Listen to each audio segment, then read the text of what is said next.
Okay, so I am in group 3, and the mental disorders that I had to discuss today are depression, anxiety, PTSD, and then bipolar disorder.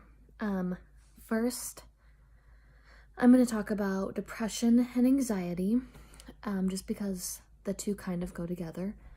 So, depression is defined as a common and serious medical condition that affects mood and feelings in a negative way and on a regular basis. Anxiety is a feeling of worry or unease. And then the signs and symptoms for both, there's about 8, and when you're being diagnosed with anxiety and depression, you have to hit 5 in order to be diagnosed with anxiety and depression. So first we have a depressive mood every day and all day. 2 is a diminished interest in things that used to bring you joy. 3 is weight gain or loss in a significant amount. 4 is lack of physical movement. 5 is extreme fatigue. 6 is feeling of worthlessness. 7 is lack of thoughts and concentration. And 8 is suicidal thoughts.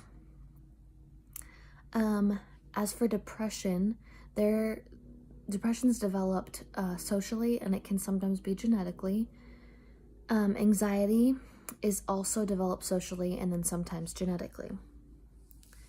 Okay, so next we have PTSD, also known as post-traumatic stress disorder. And this is when someone witnesses or experiences an extremely bad and tragic event, and they continually play that event over and over in their head.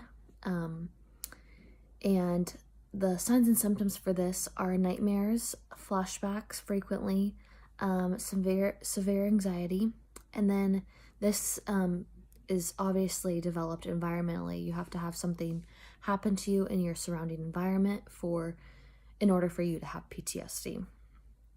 Last, we have bipolar disorder, and this is defined as a mental condition where one feels super elated and excited, followed by extreme sadness and depression, and you usually can't pull this person out of sadness and depression.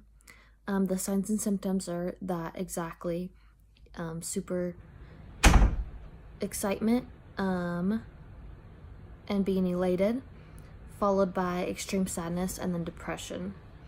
And then bipolar disorder is developed genetically.